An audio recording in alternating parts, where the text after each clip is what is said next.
Bonjour tout le monde pour la dernière session business de notre Startup Week. Donc, encore une fois, Cheyenne Sagnal.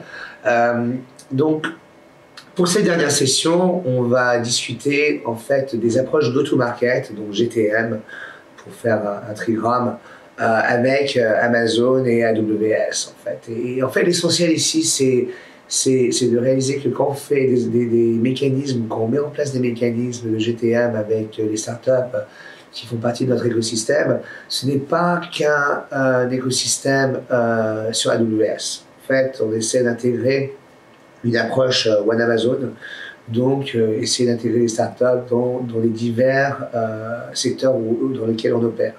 Que ce soit bien sûr AWS avec Activate et la Marketplace, mais que ce soit aussi avec Amazon.com, avec Launchpad, des partenariats technologiques et consulting à travers APN, des partenariats qu'on peut mettre en place à travers Alexa, et bien sûr des connexions que vous pouvez avoir à travers nos clients d'entreprise et nos intégrateurs de systèmes globaux. Donc cette session va parler un peu de tout ça. Pour ceux qui ne me connaissent pas ou qui n'ont pas participé aux sessions précédentes, je m'appelle Cheyenne Sagnal, je suis responsable Startup Business Development, un des responsables sur AWS en France. Je me focalise plutôt sur tout ce qui est early stage ou pre-VC ou pré-série A. Avant de rejoindre AWS, il y a 1 an et demi, j'étais opérateur et fondateur de startup pendant 10 ans. Donc j'ai lancé une première startup qui a survécu 5 ans avant d'exiter, une deuxième startup qui a à peine vécu 1 an, et la troisième startup qui en fait continue à opérer, dans laquelle j'étais opérateur et qui vient de lever 34 millions en série C il y a quelques semaines. Donc tout ça pour dire en fait que quand on parle avec les entrepreneurs que vous êtes et les startups que vous êtes, un bon nombre d'entre nous dans l'équipe startup AWS ont vécu l'aventure de l'entrepreneuriat et ont les cicatrices pour le prouver. Donc voilà. Je vais enchaîner directement sur un peu à propos d'AWS. Je pense que vous connaissez tous maintenant après les diverses sessions que vous avez. Mais AWS, c'est des millions d'actifs clients actifs à travers 190 pays. 19 régions, 57 zones de disponibilité avec 5 régions qui arrivent. Je pense en fait effectivement que la Suède a été lancée aujourd'hui. Donc on attend tout le Bahreïn, Hong Kong, Italie, l'Afrique du Sud pour l'instant. On a plus de 140 services à travers plusieurs catégories de workload. C'est assez unique par rapport à la plateforme AWS. Non seulement on a l'étendue géographique, si vous voulez, de la plateforme, mais on a aussi la boîte à outils qui est la plus diversifiée et variée en fait de tous les domaines. Et nous sommes en fait la première boîte entreprise IT Tech à arriver à un run rate de 10 milliards de dollars. Et aujourd'hui en France, nous avons des dizaines de milliers de clients actifs sur AWS en France. À savoir que l'année dernière, en décembre 2017, on avait à peu près 1 an, on a lancé notre région et nos data centers et nos zones de disponibilité en France. Donc en fait, ce qui permet aux startups françaises d'opérer depuis la France avec des données qui sont stockées en France, donc qui nous permettent d'être sécurisés dans cette approche. Voilà. Donc en termes de la plateforme, je vais juste rapidement passer dessus parce que vous allez faire un tech dive à partir de jeudi, mais on a en fait d'une part les régions, donc l'infrastructure AWS, on a les services principaux qui sont sur le calcul, le stockage, le CDN, les bases de données, le réseau. Ensuite, à travers tout ça et transverse sur toutes nos applications en fait, on a toutes les parties sécurité et compliance, respect réglementaire, etc. Donc la sécurité chez AWS, c'est la priorité 0. Donc c'est quelque chose dans lequel on ne fait pas de compromis. Et donc voilà. Ensuite, on a bien sûr des applications enterprise, des services qui permettent de soutenir des workloads dans l'Internet des machines, enfin le IoT. On a aussi tout ce qui est la partie analytics, machine learning, intelligence artificielle, développement d'appli mobile, développement, tout ce qui est DevOps, donc développement et opération, les technologies serverless, conteneurs, etc. etc. Puis ensuite, la marketplace, dont je vous parlerai, je vous toucherai quelques mots tout à l'heure, qui permet en fait, si vous ne trouvez pas ce que vous désirez dans la plateforme AWS, vous pouvez évidemment basculer sur la marketplace et trouver des outils qui peuvent complémenter notre stack. Ça, c'est très important pour les startups qui sont ici aujourd'hui, qui ont des offres, on va dire, B2B, SaaS, plus des ISV, on va dire, qui peuvent se mettre sur notre marketplace et accéder à tous nos clients qui parcourent cette marketplace à l'instant T. Et puis là-dessus, on peut aussi soutenir bien sûr des architectures hybrides avec des partenariats avec VMware par exemple, et ensuite toute la partie support, l'account management, les architectes qui nous permettent de vous valider vos architectures, l'écosystème partenaire, aussi quelque chose que certaines startups commencent à devenir chez nous, et puis le support technique bien sûr dont je vous ai parlé tout à l'heure. Aujourd'hui, AWS continue à innover à un rythme en fait, différenciateur de tout le monde, d'accord. En 2014, nous avions lancé 516 services significatifs. Aujourd'hui, on a, en 2017, on en a lancé 1430. On continue à innover à une vitesse fulgurante.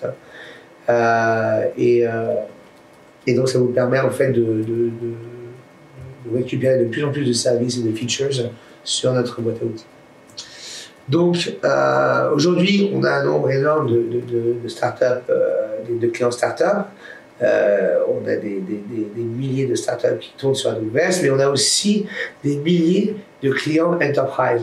Et ça, c'est important pour ce que je vais vous parler aujourd'hui. D'accord? Parce que, bien sûr, on a des startups d'un côté, mais les startups qui sont chez nous, qui sont sur notre plateforme, ont besoin d'accéder à nos clients, entreprises. Et donc, avoir la possibilité de connecter les startups au grand groupe, c'est quelque chose qui devient une partie de notre process pour les startups qui commencent à avoir la vélocité. Donc voilà. Donc ces slides, on l'a vu tout à l'heure sur la partie incubateur-accélérateur, on travaille à travers tout l'écosystème. Donc pour ceux qui n'étaient pas là tout à l'heure, on travaille avec des fonds d'investissement, des accélérateurs, des incubateurs à travers le monde, que ce soit The Family en France, Techstars au niveau global, Sequoia Capital ou Andreessen Horowitz aux US. Si c'est un fonds d'investissement de renommée, si c'est un accélérateur de renommée, il y a des très fortes chances qu'on est en train de travailler avec eux actuellement et leurs startups. Donc, comment est-ce qu'on aide les startups? On les aide en fait sur à peu près 5 axes, d'accord? Le premier, c'est AWS Activate. On va en parler quelques minutes, que vous connaissez par ailleurs si jamais vous avez obtenu des crédits AWS dans le passé.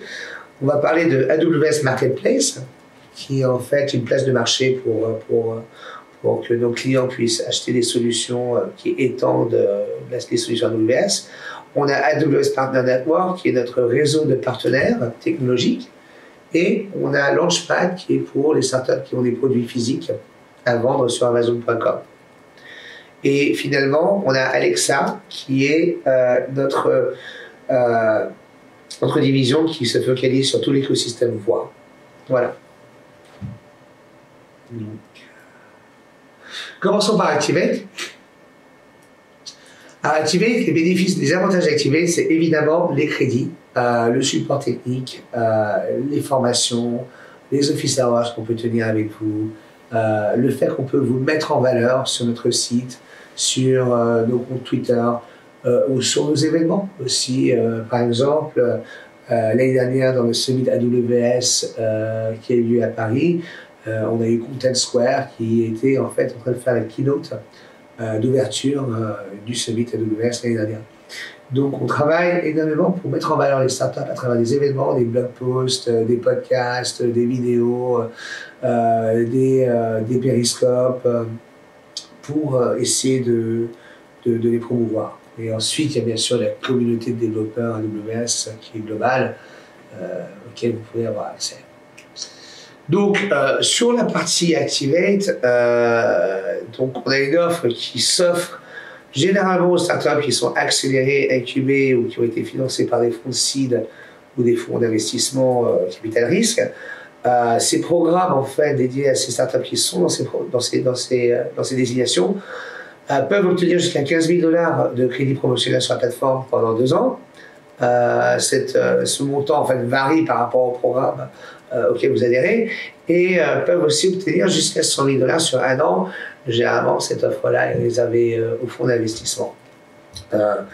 Sur ce, on a aussi en fait une allocation, la possibilité d'octroyer 5 000 $ de plus pour en fait tout ce qui est le support business.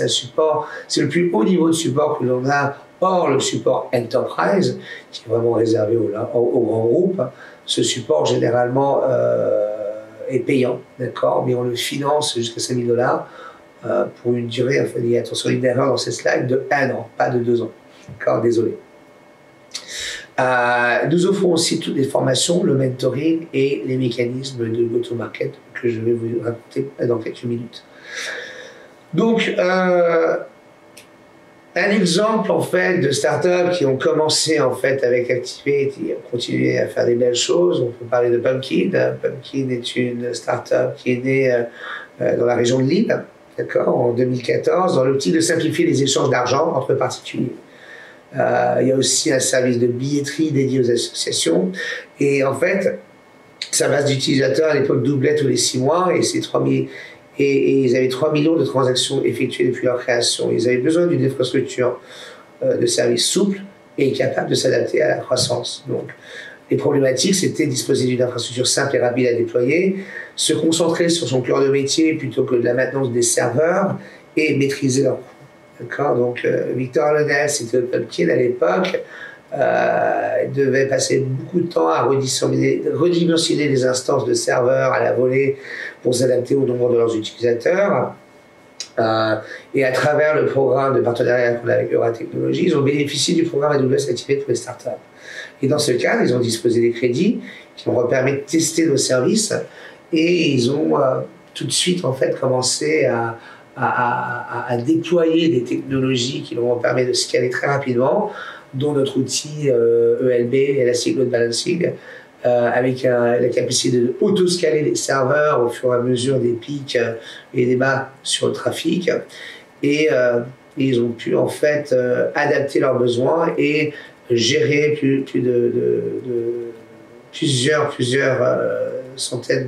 plusieurs milliers de connexions concurrentes. Donc, à partir de cela, ils ont commencé à déployer d'autres services à AWS comme ECS pour gérer leur conteneur Docker, ce qui leur permet d'avoir des flexibilités par rapport à leurs environnements et de mettre en place des systèmes de prod, de pré-production, mais que le développement puisse être répercuté partout. Donc, au fil, en fait, Pumpkin a pu réaliser qu'une fois qu'ils sont portés sur le cloud, ce n'était pas juste une question de machine virtuelle, c'était aussi de passer moins de temps en fait, à gérer leur infrastructure. D'accord, donc que ce soit la base de données quand ils ont mis en place RDS, qui est notre service de base de données relationnelle, ou que ce soit sur l'implémentation de Docker avec ECS, ou bien la mise en place de bases de données comme Aurora. Voilà, donc tout ça pour dire qu'en fait, Pumpkin a réussi avec Activate à se concentrer sur sa valeur de proposition, sa proposition de valeur, et passer moins de temps à manager un serveur. Passons sur AWS Marketplace. L'AWS Marketplace, en fait, c'est un catalogue. C'est un catalogue de logiciels qui ont été sélectionnés, qui permettent à des clients de découvrir et d'acheter et de immédiatement déployer des solutions logicielles dont ils ont besoin pour soit développer des produits ou opérer leur business. Aujourd'hui, sur la marketplace, on retrouve plus de 4200 produits. D'accord, ça peut être des AWS Machine Image, donc des images de systèmes ou de systèmes d'exploitation, ou ça peut être des templates de déploiement, comme des CloudFormation Templates, ou ça peut être des solutions SaaS.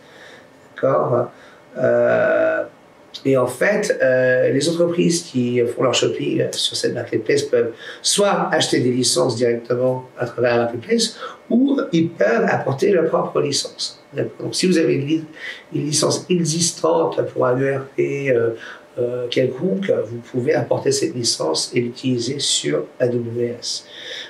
Et la facturation se fait automatiquement sur le compte AWS de l'acheteur. Actuellement, cette solution est déployée sur 16 régions et compte 170 000 utilisateurs actifs, donc acheteurs actifs, et déploie 481 millions de heures EC2, donc de heures de compute déployées par mois. Donc ça, cette référence au dernier point, c'est pour vous donner une idée de l'envergure de la consommation qui peut être faite quand vous vendez vos solutions à travers la marketplace. Et donc, en fait, pour nous, en fait, la façon dont on voit les choses, AWS Marketplace devient un canal de vente pour les startups, donc pour vous-même. Si vous pouvez, si vous arrivez à construire une solution, vous pouvez maintenant la vendre à travers notre catalogue. S'il vous donne quels avantages? En fait, ça vous donne accès aux 170 000 clients dont je vous parlais, qui sont actifs mensuellement. Et derrière, vos clients qui achèteront vos solutions vont bénéficier de tous les avantages qu'ils ont existants comme étant clients AWS, c'est-à-dire une facturation consolidée, une analyse de leurs coûts, la capacité de manager leur souscription et éventuellement aussi de payer moins parce qu'on peut éventuellement négocier des prix qui sont plus faibles que ce qui pourrait être listé, donc faire des discounts spécifiques à certains clients. On peut mettre des règles en place pour faire cela. Et donc, c'est toute l'idée, c'est de simplifier l'achat et d'enlever les frictions de découverte et d'achat. Aussi, il faut savoir que la marketplace, pour vous, startup, peut être aussi facilitateur de gestion de contrats enterprise. Donc, quand vous vendez avec un grand groupe, vous pouvez utiliser en fait, on met en place un contrat, une template de contrat standardisé, en fait, qu'on a prédéfini et qui est en préaccord avec nos clients grands groupes. Et donc, ça vous permet, si vous adhérez à cette template, de faciliter le processus de procurement. Donc, beaucoup d'avantages pour les startups, pour en fait accéder aux clients, faciliter la facturation, et derrière, faciliter les processus d'achat avec des directions d'achat et des contrats précommandés, prédéfinis. Voilà. Bon, pour donner un exemple d'une startup française qui a bénéficié en fait de Marketplace et en fait du partenariat AWS, on prendra le cas d'étude de Datadome. Datadome était une des premières startups en fait qui a rejoint la Marketplace l'année dernière. Et donc, avec Datadome, vous pouvez en fait souscrire à leur service et payer sur votre facture existante. Et cette solution qu'ils ont développée, c'était une solution de détection de bots nocifs, d'accord? Donc, de bots qui, en fait, il y a des bots qui sont là pour indexer vos sites web, il y a des bots qui sont là pour, qui sont neutres, et après, il y a des bots qui sont nocifs, qui sont là pour scraper vos sites web, mettre des virus, etc. Et bien là, en fait, nous, on a une solution qui s'appelle CloudFront, qui est très très bien et qui couvre la majorité des besoins, mais Datadome a développé une solution qui étend les fonctionnalités de CloudFront pour traiter vraiment spécifiquement cette problématique de bots. Et aujourd'hui, ils ont des clients comme Blablacar, privé, etc. Donc, leur solution était tellement innovatrice qu'en fait, on a fait du bien du coup, une fois qu'ils ont rejoint la marketplace, on les a invités en fait à parler à re:Invent. re:Invent, c'est la grosse messe annuelle qui a lieu en novembre, qui a lieu il y a juste quelques semaines à Las Vegas. Et ils ont présenté devant 1000 CTO et CIO globaux sur leur solution et expliqué comment ils avaient développé la solution et comment ça marchait. D'accord? Donc, voilà juste une idée de à quoi ça ressemble. Quand vous êtes listé, vous pouvez lire, vous aurez des slides tout le temps, donc vous pouvez voir ça à votre propre temps. Et là, vous pouvez voir en fait les coûts, le breakdown. On peut faire des coûts par utilisateur, des coûts par API, des coûts par frappe sur le site web, etc. Donc il y a toute une série de modèles que vous pouvez utiliser. et vous pouvez donc après sur un clic déployer cette solution directement sur votre environnement. Donc, une fois qu'une startup en fait a passé du temps sur Marketplace, on peut aussi en même temps devenir faire partie du AWS Partner Network, ou ce qu'on appelle APN pour court.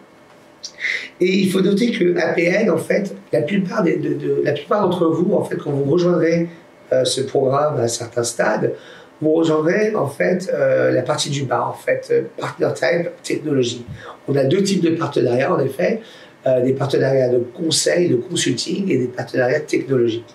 Les startups qui ont développé une solution technologique, généralement, vont rejoindre le cycle technologique. Après, il y a quand même une relation entre les deux, parce que il s'avère que quand on est une startup qui commence à prendre de l'envergure, certains de nos partenaires globaux ou locaux vont pouvoir s'intéresser à ces technologies pour aider leurs clients à se transformer. Donc, les partenaires consulting sont généralement des intégrateurs de systèmes, des experts cloud, ils font soit du build, soit du run. Et ils peuvent aussi être des très grands intégrateurs globaux tels que Capgemini par exemple. Et donc l'idée c'est que quand on est partenaire technologique, idéalement on pourra intégrer et être en vue en fait de nos partenaires consulting, mais aussi bien sûr être en vue de nos account managers enterprise qui pourront vous permettre de rencontrer des grands groupes. D'accord? Donc au niveau de l'expérience, en fait on démarre. N'importe qui peut devenir partenaire technologique, on peut devenir registered, ça ne vous apporte quasiment aucune valeur, tout ce que ça fait, c'est ça nous fait une alerte que vous êtes vraiment intéressé à le devenir. Au fur et à mesure qu'en fait vous investissez du temps, de l'argent, des ressources sur votre solution et l'utilisation que vous faites sur AWS, vous bénéficiez donc d'avantages qui s'amplifient au fil de l'eau. D'accord, ça peut aller quasiment jusqu'au financement de proof of concept, du co-marketing, des événements conjoints, jusqu'à ce qu'on puisse même faire des événements clients ensemble, etc. D'accord, donc ça peut aller jusqu'à là. Et derrière, pour en fait accéder aux jalons, ben, il faut bien sûr acquérir certaines compétences. Donc par exemple, si on est une boîte technologique qui fait une startup technologique qui fait de l'IA ou qui fait du big data, ben, ce serait bien en fait que vous accumuliez des compétences spécifiques sur AWS là-dessus, ce qui vous permettra de développer des solutions encore plus avantageuses, encore plus sophistiquées et d'une valeur ajoutée à vos clients. Voilà. Et derrière, bien sûr, on repart sur la boucle du marketplace, d'accord. Aussi, le partner marketing central, c'est là où on peut vraiment commencer à faire du matchmaking entre nos partenaires et les startups. Et bien sûr, le partner funding dont je vous parlais, qui est le co-investissement sur les événements et les efforts marketing. Donc ça, c'est la partie Global Partner Programme. Maintenant, ce que je vais faire, je vais commencer à enchaîner sur d'autres mécanismes, notamment sur la partie hardware. D'accord, donc on va parler de Amazon Launchpad. Amazon Launchpad, en fait, c'est un système qui a été développé, un programme qui a été développé pour les startups qui font du hardware. D'accord, ça permet à ces startups de se lancer plus rapidement, d'accord, sur le marché, d'être découverts à travers du support marketing et des opportunités de relations publiques pour faire découvrir vos produits, de bien sûr construire votre marque, d'accord, et de pouvoir raconter l'histoire de ce que vous faites et de se connecter avec plusieurs clients potentiels. Et bien sûr, ça vous donne aussi l'opportunité de s'étendre globalement avec un accès privilégié au système de livraison et de service client de Amazon Prime sur Amazon.com. En fait, l'idée, c'est de lancer ces produits sur Amazon.com avec ce programme Launchpad. Alors, il y a quelques critères d'éligibilité par rapport à ça. Il faut avoir reçu du financement externe. Vous avez dû pouvoir participer aussi sur Nicolas hier et ma session aujourd'hui sur les incubateurs accélérateurs. Aussi pouvoir avoir levé des fonds sur des plateformes de crowdfunding, que ce soit Indiegogo ou d'autres. D'accord? Ou peut-être avoir été reconnu par un programme gouvernemental. Ça, c'est super important en France parce qu'il y a des programmes BPI qui peuvent éventuellement vous qualifier sur ce programme. Le produit doit être physique, d'accord? Donc du hardware, ça peut être de la nourriture, ça peut être des vêtements, ça peut être n'importe quoi. Bien sûr, ça doit être innovant, d'accord? Et le produit doit être disponible, d'accord? Ou être prêt à la manufacture en moins de 30 jours. Enfin, prêt à la disponibilité en moins de 30 jours. Donc, on a des exemples ici en bas de startups françaises qui ont eu du succès, on va dire, hein, sur Launchpad, dont par exemple Dodo, qui est un service, enfin, un device qui vous permet de bien dormir le soir. D'accord. Y Combinator, qui est donc un des meilleurs accélérateurs au monde actuellement par rapport aux exits qu'ont fait leurs startups et leur valuation, disent eux-mêmes que en fait c'est un des seuls programmes qui permet, enfin c'est un des meilleurs programmes existants pour aider leurs startups qui font du hard à être devant le maximum d'utilisateurs. D'accord. Évidemment, parce que quand on passe sur Amazon.com, on a quand même accès à un marché significatif. Donc ça, c'est un programme au niveau du hardware. On va basculer sur la dernière section qui tombe plutôt sur la voix, d'accord. Donc je pense que ici tout le monde a un peu entendu parler de Alexa, d'accord, ou certainement des échos, d'accord. Donc nous, on a lancé l'Amazon Echo en novembre 2014, d'accord, et ce lancement a été évidemment bien reçu par les consommateurs et les développeurs. Nous avons lancé plusieurs produits après ça, comme la Dot, l'Echo Show, le Connect, etc. Et on a beaucoup plus de devices qui sont sur la roadmap, qui sont basés sur Alexa, d'accord. Et dans quelques manières, en fait, on a un peu ouvert l'écosystème Alexa, un peu comme on l'avait fait pour AWS, d'accord. Donc tout ce qu'on a construit en fait derrière le pare-feu de nos équipements Echo, on peut l'exposer aux clients, d'accord. Et les parties tierces sont une importante partie de notre business et une grosse partie de notre avenir. Donc on va regarder un peu les investissements qu'on a fait dans cette partie-là, mais on compte vraiment sur des startups pour développer et étendre l'univers Alexa.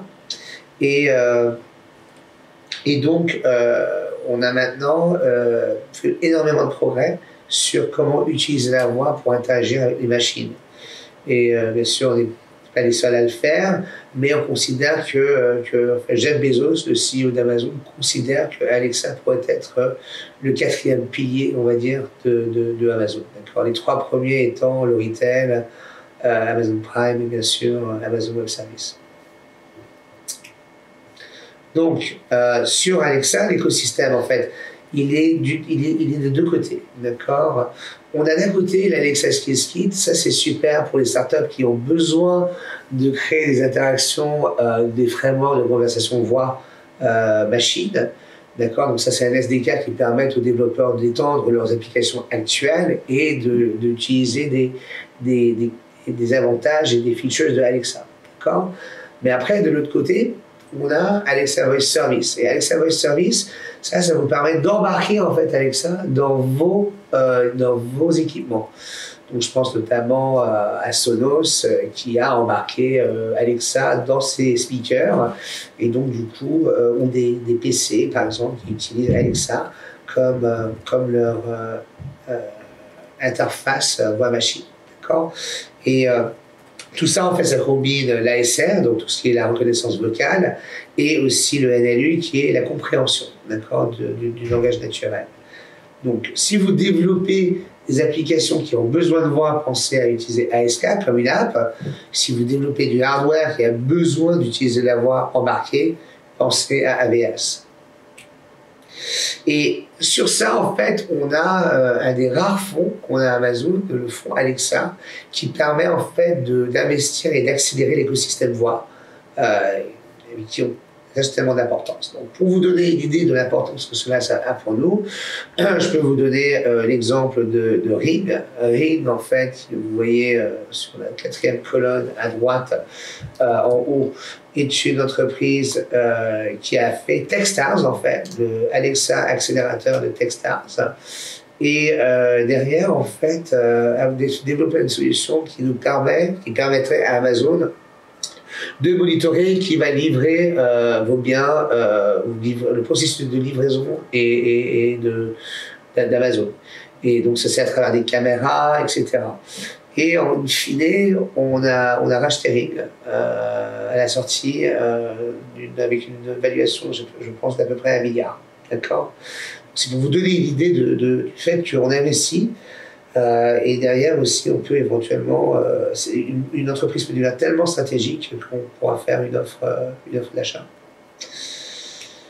Voilà, donc ça regroupe à peu près tous les mécanismes à me contacter sur mon adresse email.